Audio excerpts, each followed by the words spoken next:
Okey, hai, Assalamualaikum. Okey, untuk topik hari ini kita masuk kepada topik yang baru iaitu bab 3 pembinaan bangunan dengan subtopiknya adalah penyiasatan tapak. Okey, kalau awak nampak dekat gambar yang kat sebelah tu kita dah tahu dah. Sebut je penyiasatan tapak, kita tahu macam mana kita nak tahu pasal tanah lah kan.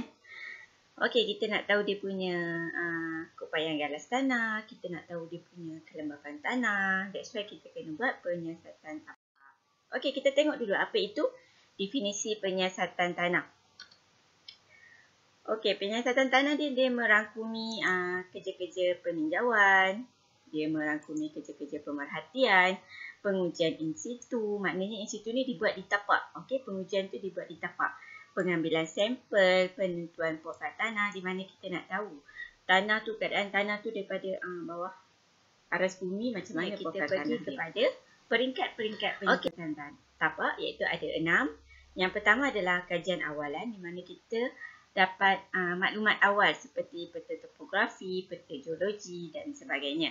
Yang kedua, kita pergi kepada tinjauan tapak. Bila kita dah dapat maklumat awal, kita pergi tinjau dan kita ketahui keadaan sebenar tapak tu macam mana. Yang ketiga, kita buat pengujian tapak di mana kita nak tahu ia bertujuan untuk kita mengatasi kelemahan ujian di makmal. Maknanya kat makmal buat juga, dekat tapak pun kita buat juga. Okey, yang keempat adalah pensampelan di mana dibahagikan kepada 2 sampel iaitu sampel tidak diganggu dan juga sampel terganggu. Tak apa, nanti kita tengok apa itu sampel tidak diganggu dan sampel terganggu. Okey. Seterusnya kita pergi kepada pengujian di makmal. Okey, mengenal pasti dan mengelaskan sampel serta mendapatkan nilai berkaitan dengan penyiasatan tapak.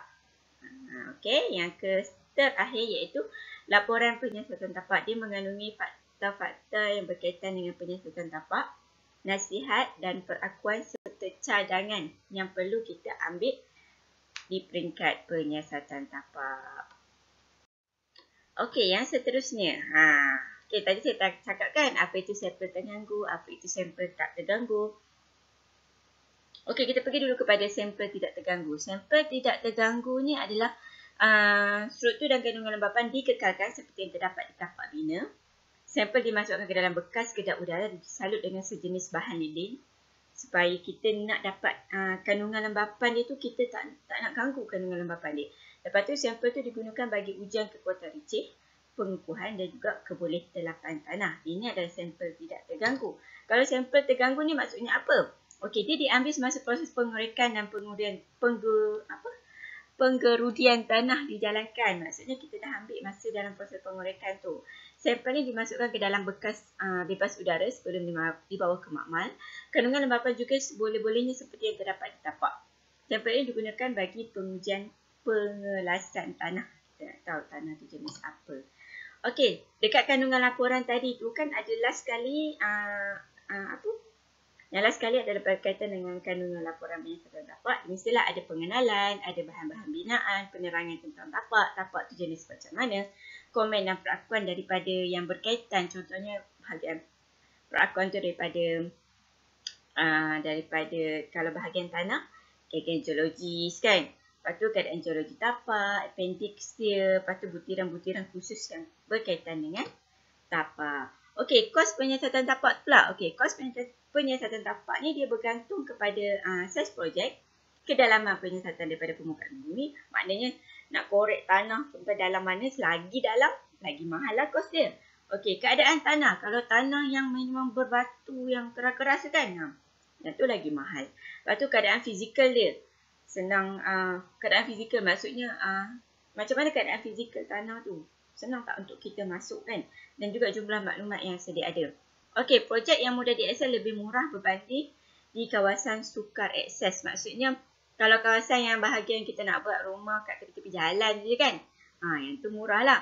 Tapi kalau kata kita nak buat kawasan, contoh kita nak buat kawasan peranginan dekat kawasan dalam-dalam hutan tu kan. So yang tu agak mahal lah kos dia. Okey, seterusnya kita pergi kepada kepentingan penyiasatan tapak. Kenapa pentingnya penyiasatan tapak ni? Kalau kata kita tak buat penyiasatan tapak jadi apa kan? Okey, pentingnya penyiasatan tapak ni yang pertama adalah dia menilai tapak bina tu. Okey, dia nak tengok tapak bina tu macam mana. Lepas tu dia menyediakan reka bentuk binaan. Contohnya kita dah tahu jenis-jenis tanah dia Kemudian kita tahulah asas apa yang kita akan guna, bangunan apa yang sesuai dibina di situ kan. Okey, lepas tu kita merancang kaedah pembinaan. Macam mana nak rancang kaedah pembinaan. Yang ketiga, yang keempat kita boleh meramal masalah. Contohnya kita dah tahu jenis tanah macam ni, macam mana nak handle dia kan. So, yang seterusnya menentukan alternatif tapak bina, memperoleh sampel tanah dan batuan. Kita dapat sampel tanah, lepas tu kita kenal pasti keadaan air bumi. Maksudnya, kalau kata kita buat penyiasatan tapak, kita uji, tiba-tiba kelembapan air dia terlalu tinggi.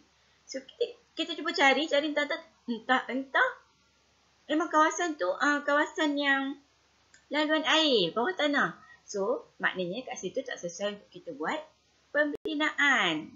Itulah pentingnya kita buat penyiasatan tapak. Okey? Okey. Kita pergi kepada ujian yang pertama berkaitan dengan keupayaan galas tanah.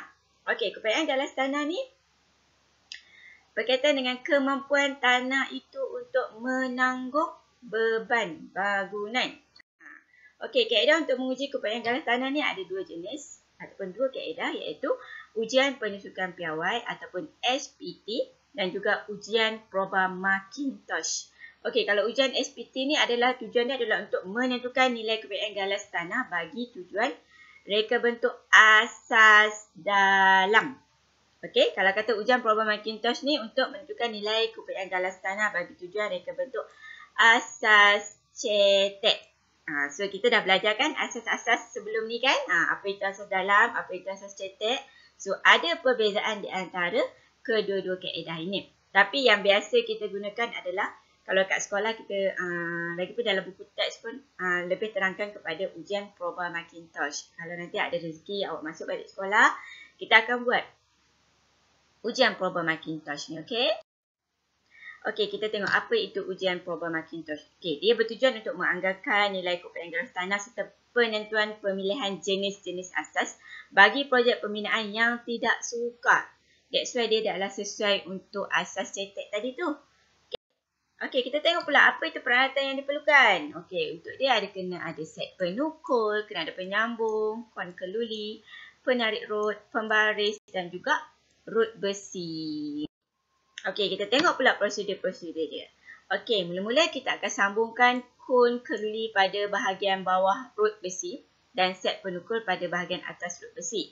Kemudian kita tegakkan rod besi serenjang dengan permukaan tanah yang hendak diuji. Kita ukur dulu jarak sela dia 0.3 m ataupun 0.3 meter pada rod besi. Kemudian kita kena tandakan kat rod besi tu 0.3 meter, tandakan setiap sela dia tu kan. Lepas tu kita angkat penukul sehingga had maksimum. Kemudian kita lepaskan. Lepas tu kita ulanglah buat kan. Sampai dia masuk ke dalam. Lepas tu kita kiralah jumlah bilangan hentaman bagi setiap penusukan 0.3 meter. Kan 0.3 meter kan kita dah tanda pada setiap ukur jarak sela kan. So untuk sampai kepada setiap sela tu kita kira berapa hentaman dia. Okey. Dan kita rekodkan dalam jadual. Lepas tu pada sela 0.3 meter yang terakhir, sebelum sampai yang terakhir, kita tanggalkan set penukul. Lepas tu kita sambungkan dengan rod besi yang baru. Lepas tu dengan menggunakan penyambung lah. Kita sambung. Kemudian sebelum tu kita tandakan. Lepas dah sambung, sebelum sambung tu kita tandalah. Tandalah dulu dekat rod besi yang baru kita tanda tu kan. Lepas tu kita pasang semula dan lakukan hentaman. Lepas tu kita ulang lagi langkah 4 hingga 8 ni. Bagi rod besi yang seterusnya sehingga jumlah hentaman mencapai 400 kali bagi penusukan 0.3 meter ataupun kedalaman penusukan mencapai 15 meter. Okey, bila dah sampai pada hentaman 400 kali, kita dah kena berhenti. Ataupun sampai kepada kedalaman penusukan mencapai 15 meter, kita dah kena berhenti. Okey? Okey, kemudian kita keluarkan rod besi dari tanah secara menegak dan kita bersihkan alatan seperti biasa. Okey. Okey, seterusnya kita pergi kepada contoh pengiraan. Okey, kalau kata contoh ini adalah dapatan daripada proba Mackintosh. Yang kita dapat adalah bilangan hentaman dan juga kedalaman yang kita kira setiap sela 0.3 tu kan. Okey, kita tandakan. Kita dah tulis dan bilangan hentaman 0 hingga 0.3 hentaman dia adalah sebanyak 133. Contoh Okey, dan seterusnya lah kita tanda. Kemudian apa yang kita kena kira? Kita kena kira bilangan hentaman bertokok. Macam mana nak kira bilangan hentaman bertokok? Macam ni. Maknanya kita kena tambah. Okey, 133 ni terus je tulis dekat bilangan hentaman bertokok yang pertama. Okey, lepas tu kita tambah 133 tambah dengan bilangan hentaman. Okey, kita tambah, so dapat 230. Dan 230 tambah pula dengan 86, kita akan dapat 316. 316 tambah 80, dapat 396 dan seterusnya. Sampailah habis dalam jadual awak. Okey, seterusnya, langkah kedua. Kita kena plotkan graf kedalaman melawan bilangan hentaman bertokok. Maknanya kedalaman melawan bilangan hentaman bertokok. Jangan ambil yang bilangan hentaman, awak kena ambil bilangan hentaman bertokok. Okey, awak dah tanda. Kemudian langkah yang ketiga adalah awak kena sambungkan titik-titik dengan melukis kecerunan. Di bahagian tepi graf ni disediakan keratan rentas lapisan tanah. Jumlah lapisan tanah ditentukan berdasarkan garis kecerunan ni lah. Nak tahu sini sampai mana, ini sampai mana berdasarkan kepada kecerunan awak ni. Okey, berdasarkan kepada kecerunan. Okey, yang pertama kita dapat kat sini kalau awak nampak kita ada 3 kecerunan. Yang pertama, yang kedua dan juga yang ketiga kecerunan dia. Okey, bila dah dapat kecerunan, kita gariskan daripada kedalaman, gariskan. Kemudian bersilang dengan kecerunan awak yang kat B tu, then awak tarik ke atas. So, awak akan dapat 990 untuk bilangan hentaman bertokok. Begitu juga di C dan juga di D. Awak akan dapat bilangan hentaman bertokok pada kecerunan tersebut.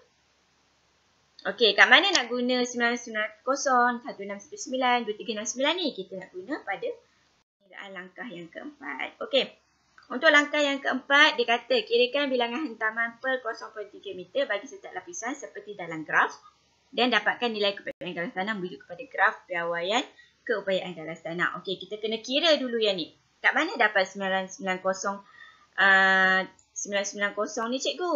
Okey, kat mana? Kita tengok dekat graf yang kita buat sebelum tadi tu. Yang saya cakap tu kan? Guna waktu bilik, guna waktu ni lah. So, 990 tolak dengan kosong. Okey, tolak dengan kosong. So, dapat 990.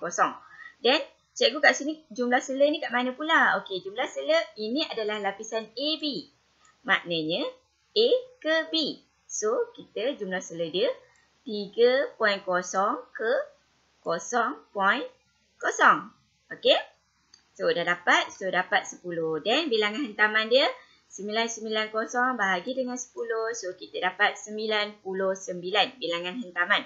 Okey. Dan kita akan dapat nilai keupayaan galas tanah berdasarkan kepada graf piawaian keupayaan galas tanah. Nanti saya akan tunjukkan. Kita dapatkan lapisan yang kedua dan ketiga dah melebihi. Contoh yang macam ni kan. Dah dapat 209. Dah dapat 449. So, dia dah melebihi.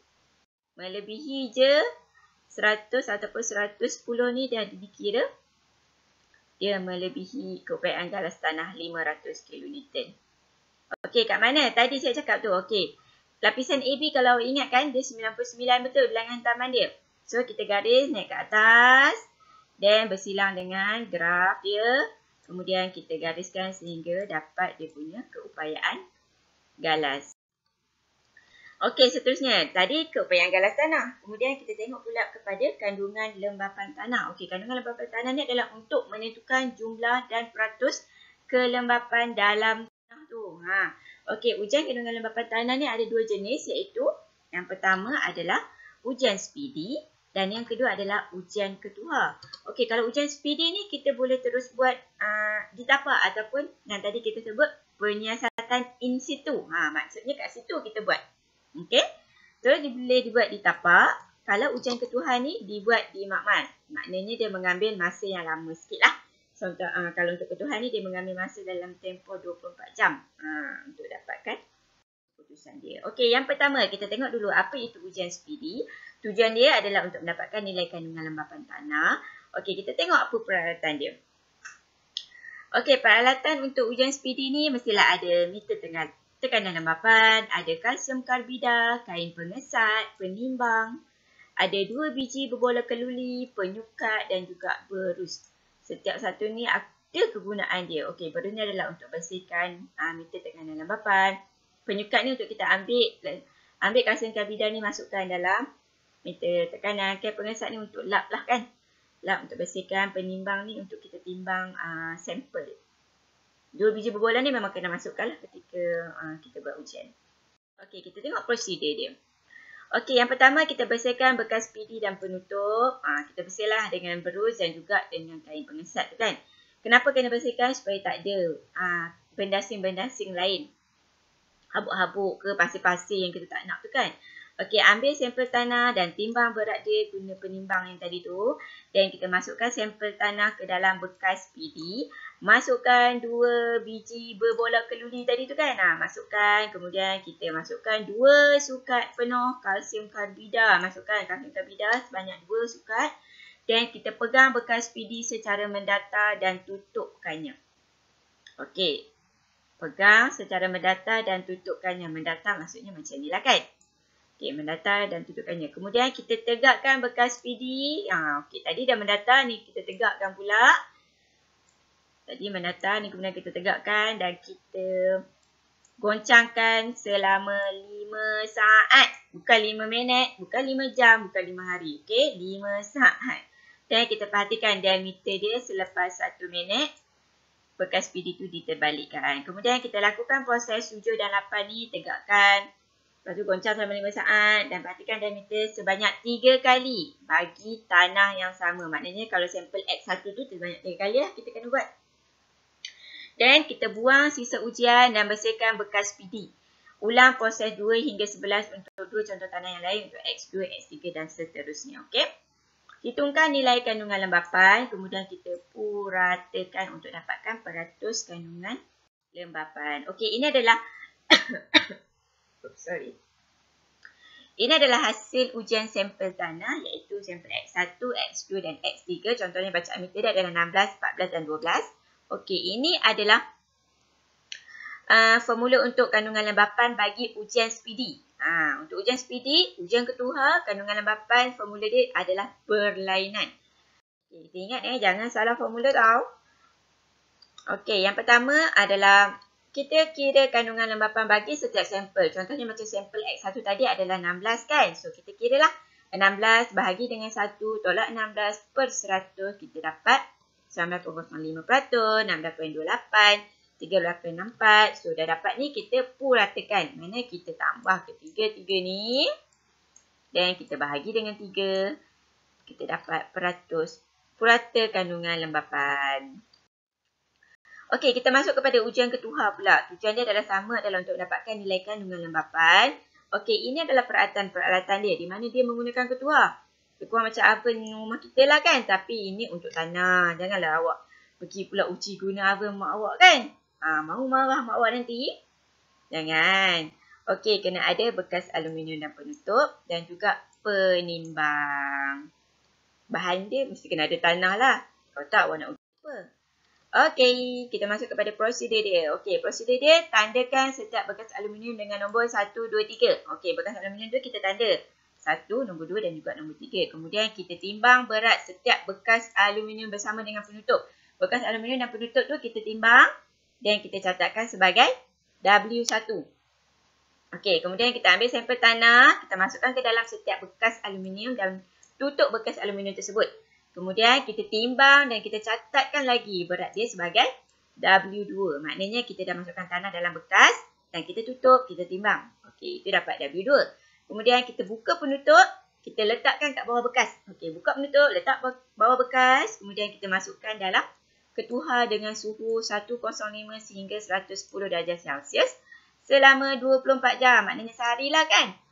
Dan kita keluarkan sampel tanah, kita timbang berat kering tanah. Dan setiap bekas bersama dengan penutup sebagai W3. Maknanya lepas keluar pada ketuha, kita timbang balik beserta dengan bekas aluminium dan penutup. Beserta dengan tanah kering tu. Kita timbang akan dapat W3. Kemudian kita catat semua bacaan dalam jadual. Hitung nilai kandungan lembapan dan kita puratakan. Okey, kita tengok contoh pengiraan untuk ujian ketuhang. Okey, ini adalah hasil ujian sampel tanah di mana yang tadi saya sebut W1, W2, W3 tu kan. Okey, W1 tu adalah berat bekas aluminium tambah dengan penutup adalah W1. Dan berat bekas aluminium tambah penutup tambah dengan sampel tanah yang kita tak bakar lagi. Itu adalah W2. Dan berat bekas aluminium tambah dengan penutup tambah dengan tanah kering. Mana tanah yang kita dah bakar tadi tu. So, dia dapat W3. Okey, ini adalah formula kandungan lembapan untuk ujian ketuhang. Lain dengan ujian speedy tadi. Jangan salah. W2 tolak W3 bahagi dengan W3. W3 tolak dengan W1. Darab dengan 100. Semua ni nanti ambil daripada bacaan dalam hasil ujian sampel tu. Okey, penyelesaian dia yang pertama kita akan tentukan kandungan lembapan dan kita akan puratakan. Okey, berdasarkan kepada formula dia, kandungan lembapan bekas 1, okey, W2 dia dah 33.50 tolak 30.10 bahagi dengan 30.10 tolak 6.15 darab dengan 100 dan awak akan dapat 24.37% untuk bekas 2, 23.43%, bekas 3, 21.18%. Kemudian kita puratakan di mana kita tambah ketiga-tiga ni dan kita bahagi 3, kita dapat peratus keseluruhan iaitu 23%. Okey. Apa hubungan antara kandungan lembapan dengan keupayaan galas tanah ni? Dia ada dia punya hubungan dia. Okey, untuk nilai kandungan lembapan yang tinggi menunjukkan banyaklah kan kandungan air dia. Lepas tu, nilai kandungan lembapan tinggi juga menandakan wujudnya tekanan air liang. Okey? Dan nilai kandungan lembapan yang tinggi juga menandakan banyak lompang yang wujud. Saya kita tengok apa itu air liang, apa itu lompang. Dan nilai keupayaan galas tanah pula menyebabkan ikatan antara zarah tanah tu longgar. Okey. Bila longgar, dia merendahkan keupayaan galas tanah awak. Oleh itu, langkah mengurangkan nilai kandungan lembapan perlu dilakukan iaitu dengan mengeluarkan air dari tanah. Kadang kalau dekat site, bila dia nampak banyak sangat air kan, maknanya bukannya air yang terlalu banyak sampai tak surut-surut tu kan. Kita boleh, dia akan pump keluar. Sampai habis. Pump keluar. Dia akan sentiasa pump keluar. Sebab kita kita ada air bumi tau. Kita ada air bumi. Bawah tanah ni kita ada air bumi. So memang sentiasa ada air. Tapi bukan air laluan air bawah tanah yang banyak tu. Tapi kita memang dalam tanah kita memang ada air. Okey, kita pergi kepada faktor yang mempengaruhi kekuatan tanah. Okey. Ada 5 faktor. Yang pertama, kandungan udara, ada kandungan lembapan, tekanan air liang, ada kandungan bahan organik dan juga tekanan sekeliling. Yang ni lah yang tadi saya cakap tu, ada tekanan air liang tu apa, nanti lompong tu apa. Okey, kandungan udara boleh menyebabkan kekuatan tanah lemah. Kalau kata kandungan udara itu terlalu banyak. Contoh macam dalam gambar ni kan, kat zarah-zarah ni, udara dalam lompong tidak sekata antara dalam tanah, air mengelilingi zarah dan memenuhi ruang lompong. That's why kan kita punya keupayaan galas tanah rendah. Okey, kita pergi kepada kandungan lembapan. Tanah mempunyai kandungan air yang tinggi, secara automatik keupayaan galas tanah dia adalah rendah. Okey, kita pergi kepada tekanan air liang.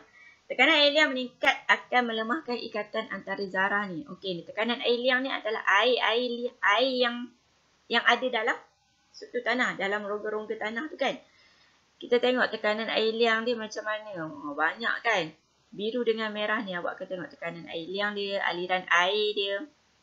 Bila meningkat, maknanya dia akan mengurangkan keupayaan galas tanah. Okey, kandungan bahan organik. Kandungan bahan organik akan membentuk lompong. Lompong yang dipenuhi air dan udara akan menyebabkan KGT rendah dan mudah mampat. Inilah bahan-bahan organik dekat dalam zarah-zarah tanah tu. Okey. Dan kita pergi kepada tekanan sekeliling. Tekanan sekeliling berkaitan dengan tegasan ricih dia. Maknanya tekanan sekeliling tu lagi tinggi berbanding dengan tekanan tegasan ricih. So, dia akan menyebabkan kegagalan ricih dan melemahkan kekuatan tanah. Okey, itu sahaja untuk subtopik penyiasatan tapak. So, nanti sila jawab modul 3 yang akan diberikan dalam Google Classroom.